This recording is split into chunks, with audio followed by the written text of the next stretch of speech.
Em sembla que tenim una trucada d'algú, eh? Hola, bon dia. Hola, Jordi, Aleix, Andreu, com esteu? Encantat de saludar-vos. Soc en Josep Anton Barjaula, com esteu? Hola, Josep Anton, què tal?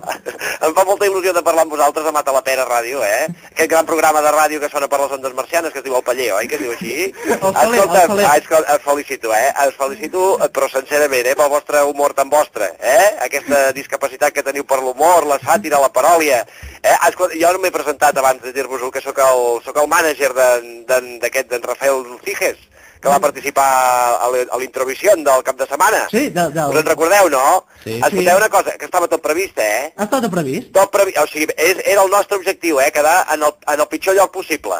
Doncs Aleshores, no ho vau aconseguir, vau quedar al mig.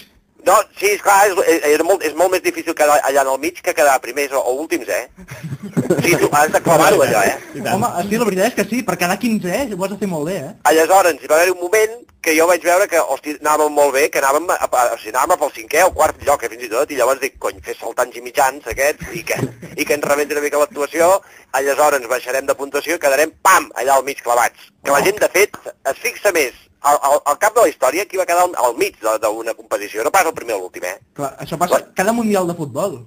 Sí, home, sí, exacte, fem-ho com vulgueu. Escolta'm una cosa, jo sóc ara mànager d'artistes, això que es diu, Jo ara porto en Rafael Cijes, aquest, porto la Lady Caca, aquella que s'embolica amb velcro i amb esparadraps per cantar, i també porto en Quim Morgades, que és aquell que fa el ràdio allà a la segona òrdega, aquella del RAC1. Sí, ostres, saps què vull dir? Que el tens per aquí? Hòstia, si vols te'l busco. Busca'm-el. Espera un moment. A veure, Quim, deixa estar la Lady Caca aquest un moment, deixa de posar-li velcro i vine cap aquí, vine. Ja vinc. Et passo aquí amb una gent molt maca del Paller, de Mata la Pera Ràdio. Molt bé, doncs ja m'hi poso. Sí. Hola, Quim. Ei, què tal? Com esteu? Molt bé, que estaves posant el velcro a la Lady Caca, Sí, no, és que cada dia s'ha de restaurar aquesta dona. No, ja. Perquè es va donant el velcro, saps?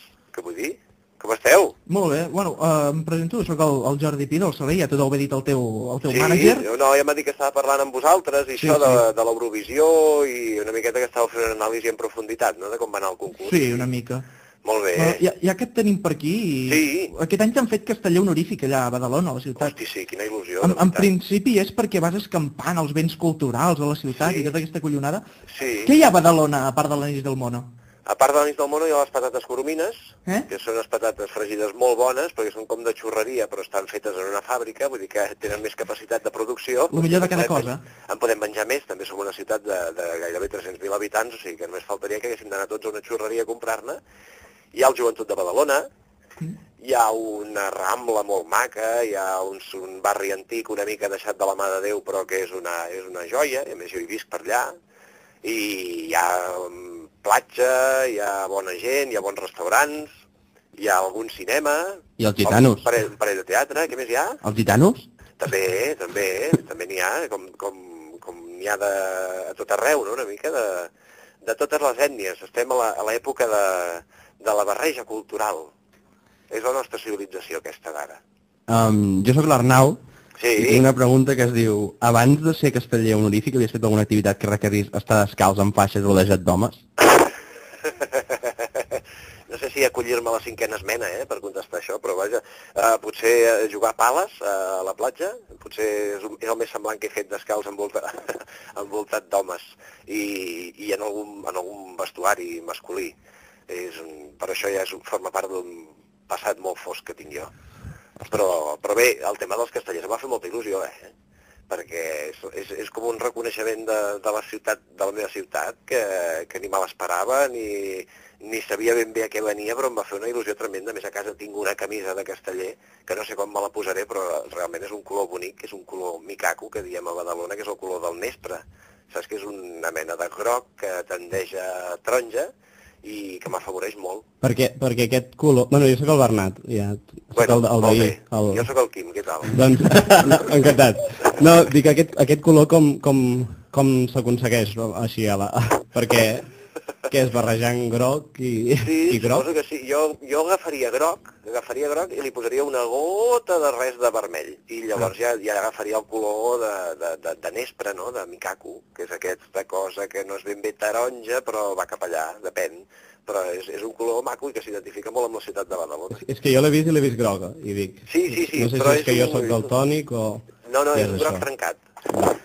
Doncs, mira, com que amb això del casteller honorífic hem dit, mira, a veure si realment s'ho mereix. Hem decidit fer-te un petit examen sobre el món aquest. No m'ho mereixo. No em mereixo ni ser casteller honorífic ni aquest examen que em fareu ara i faré el ridícul més espantós. No, o sigui, hi ha diferents nivells de preguntes, ja anirem reprogramant les preguntes segons D'acord, molt bé. És com una selectivitat de les noves, eh? Hi ha 14 preguntes, a un punt per pregunta, 14 punts. Perfecte. Les matis molt bé, Bernat. Sí. Fantàstic, és un xollo. I això era multiplicació ja, eh? Clar. És que a més és un xollo la nova selectivitat, perquè dius que tens 14 punts disponibles. Està molt bé. Fàcil. Molt bé, sobre 10, no? Tens 14 sobre 10. És això. Així està l'educació. Sí. Bé, posem-los-hi fàcil, que si no, no se'n sortiran. Exacte. O sigui, que més val així. Doncs començarem fent unes preguntes sobre els castells, després passarem a mites i llegendes, tradicions i geografia, així. És un superexamen. Fantàstic, molt bé, no? Com ha de ser, un examen complet que jo pugui demostrar el meu desconeixement total en la matèria. Exacte. Bé, la primera pregunta és sobre castells, quin és el lloc més llunyà on una colla castellera ha fet un castell? I quina colla era? Molt bé. I no hi ha opcions? L'opció A és a Nova Zelanda, opció B és a la Xina, opció C a Matadepera i opció D a Matalescanyes, que és Matadepera però versió sevillana. Doncs jo diria Matadepera. No! Era a la Xina, que van anar-hi, no sé, fa 2 setmanes o així. Sí, és veritat. Sí, me'n recordo. Lo de l'Expo.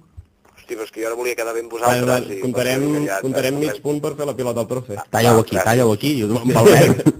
Home, sí, que van anar allà a la Xina i a més la policia havia de dissuadir el jovent... Sí, que feien castells il·legals. Autòcton, no? Sí, que pensaven que era molt fàcil, això. Exacte. Ai, que portem anys aquí fent castells, eh? És clar, ells veuen una cosa i diuen, hòstia, anem-ho a fer, que és fàcil. No és fàcil, eh? No és fàcil fer-ho bé, eh? El tema dels noms de colles, com els portes? Les colles de... Alguna sabré. Saps dir les colles de Barcelona? N'hi ha 5, ja t'ho dic. Vale. Hi ha els Lluïsos, no? Uf, és que no els tinc per aquest nom, eh? No, pels barris, així. Sí, va, molt bé. Doncs els de Sarrià Sant Gervasi, els de l'Eixample dret, l'Eixample esquerra... Ni un, eh? No, els castellers de Poble Nou. Passarem a les preguntes més divertides. Va, d'acord, molt bé. Jo m'ho estava passant molt bé amb aquestes, eh? Uf, ja, però és que t'hagués hagut de suspendre, amb aquestes. No, gràcies, us agraeixo la delicadesa que teniu aquí. Passem a mites i llegendes. Has d'ordenar per grau de maldat, de menys dolent a més, els següents personatges. D'acord. El llop dels 3 porquets, la bruixa de Hansel i Gretel, el llop de la Caputxeta, Fèlix Millet, el llop de les 7 cabretes, l'home de negre de Perdidos i Manel Fuentes. Hosti, noi. Està molt complicat, eh? Estan molt anivellats. És que ho hem fet expressament aquí. D'acord, doncs comencem amb en Millet, no? Posem en Millet primer. Va, sí, que el pobre ho està passant malament, eh? Sí, ell ho està passant malament i els altres no, saps? En segon lloc posaria... A veure, és que els dels contes, pobres, tots acaben molt malament. O sigui, són dolents. Sí, en el fons fan llàstima. I normalment sempre acaben amb la panxa plena de pedres. Pobres, saps? Sempre els agafen dormint fent la digestió del que s'hagin menjat, ja siguin les 7 cabretes, la caputxeta, i llavors els buiden, els hi treuen la persona que tenien a dins, que encara no han digerit, els hi posen pedres i els tiren al riu. O sigui que em fan certa pena. I després le corten el cuello i lo de sangre, no? Lo de sangre, és que acaba fatal, el cas d'aquests... O sigui, Entenem que els de Conte estarien aquí en segona posició, no? Posem-los aquí, però una mica per pena, perquè ells volien ser dolents i no els he acabat de sortir. Llavors em queda... Veieu que estic fent mal boig i no parlo de Manuel Fuentes. No, ens queda l'home de... El Negro i el Manuel Fuentes, no? Exacte, ens queda aquests dos. A veure, jo crec que hem de posar ara el fum negre de Perdidos, tot i que jo encara no he acabat d'entendre-ho, tot això, i en el darrer lloc de dolents, Manuel Fuentes, perquè pobre no ha matat a ningú encara.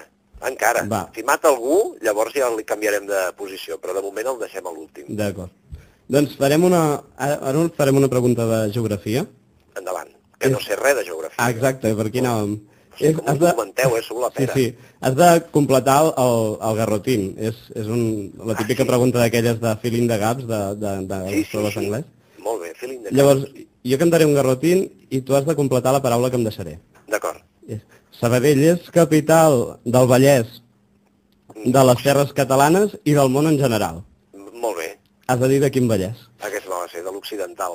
Ara sí. Perquè el meu director aquí a RAC1 és de Sabadell i com a mínim t'has de saber a quina comarca pertany. Que no es fitxa. Escolta'm. Sí. O sigui que aquest me'l sabia. Ara preguntem a qualsevol altre que la fallaré. Doncs tornem a mites i llegendes. Si l'Alicia és l'última pregunta ja aquí. Alicia Sánchez Camacho va dir al vostre programa que tenia un nom de conte. Si ella és un personatge de conte, Daniel Cirera és d'una pel·lícula de Woody Allen? Em sembla que ja li agradaria, perquè molt divertit no el trobo jo, el senyor Cirera, amb tot el carinyo, a més no us el